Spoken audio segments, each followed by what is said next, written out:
Hello, welcome back for Unit 7 of our American History 1 course here at Waldorf University. As we get into the last couple of weeks of the course here, our video is going to focus on tying some things together for us, hopefully. This week in the video, we're going to talk first about our final skill of our historical thinking skills we've been working on, which is empathy and moral judgment. Then we're going to talk briefly about the discussion board. We're going to talk about our Unit 7 essay, and then we're going to talk about a couple of other things just to close out the course that I think we should be aware of. Our skill this week is empathy and moral judgment. As we consider this, I think the easiest way to maybe think about this concept is to consider that we all want people to try to understand us before they pass judgment, and we should extend that same courtesy to people of the past.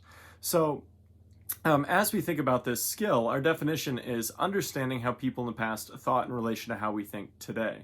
As we take a look at this, I always want you to consider that it's fine to pass moral judgment from our modern perspective on people of the past. We have to be able to look back and realize how our society's changed, hopefully for the better, and how we can kind of view things in the past in this historical context. But we want to make sure that we're trying to empathize first and understand the political, economic, social, and cultural realities people found themselves in. I often think about empathy in terms of Harper Lee's great novel To Kill a Mockingbird. In there, to paraphrase, the character Atticus Finch says sometimes to understand someone you have to get inside their skin and walk around for a while. And I think that that's really important for us, not just in historical study, but generally. The idea that we should try to understand how other people view a situation, understand their perspective, and approach them with the respect and dignity we'd expect people to approach us with.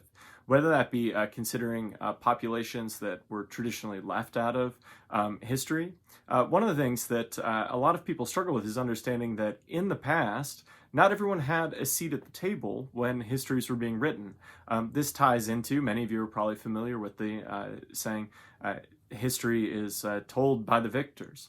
We want to make sure that we understand all of the different complexities of history if we're going to be able to create meaningful narratives that really understand the past as it happened. That means winners and losers. It means marginalized populations as well as majority populations within society. All those kind of things go into us empathizing regularly and adequately as we work our way through. One of the other things you want to think about with this is the way that we wouldn't want people to pass judgment on us for our actions without understanding the circumstances that we find ourselves in. And we want to make sure that we are, before we're making judgments, we're trying to understand how people saw the world around them and the realities they faced. So we're going to take that and do that a little bit this week, both on your discussion board and in the Unit 7 essay. So the discussion board, we do have the other video over there, but it's focused on the cotton gin, an extension of slavery in the United States.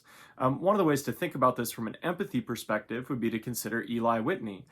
When the cotton gin was invented, people thought that this would decrease the need for slavery in the United States. It was a machine that was going to make cotton much easier to clean.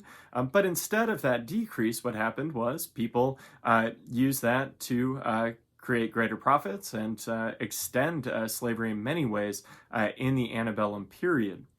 So you can take a look at the other video and see some of that there. The other thing we're going to do this week is take a look at the political, economic, and social causes of the American Civil War. As we consider some of the things we've been looking at in this course, we can start to see the Civil War building in the United States long before the first shots are fired at Fort Sumter. We're having all sorts of political battles trying to maintain what people are calling the balance of power. I always think about this as an Iowan, that in 1846, Iowa was seeking to become a state, actually before 1846, starting in the 1830s. But Iowa wasn't going to be admitted to the Union unless there was another state that was going to allow slavery in order to maintain the balance of congressional power. So in 1846, both Iowa and Florida enter the United States, and the Senate maintains its balance between states that have slavery and states that are free states. So We can also see this in things like the compromise of the Massachusetts Compromise, the Constitutional Convention. We can see it politically in the Missouri Compromise, the Compromise of 1820. We can see it in the Wilmot Proviso. We can see it again and again as we work our way through the political struggles of the early 1800s. Many of them are focused on issues around slavery in the United States. And so as we look at some of these political consequences, there are also other things we could look at. Many people make states' rights arguments about the American Civil War. I do want you to consider, if you're going to make one of those arguments, that we're talking about a state's right to what?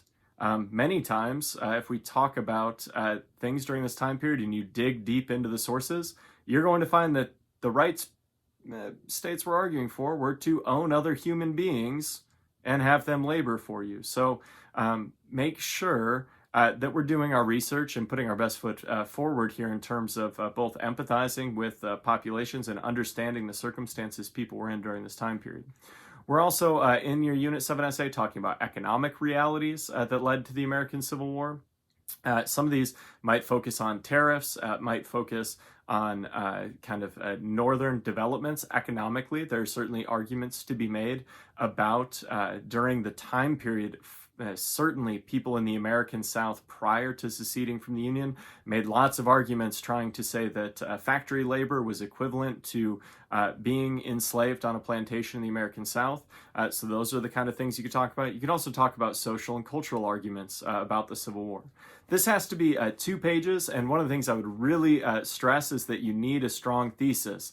I want you to come out and take a stance here and then support it. We've been talking about arguments and evidence throughout the course in the comments I've been providing you. So think about how you can take that and apply it as we put together this Unit 7 essay.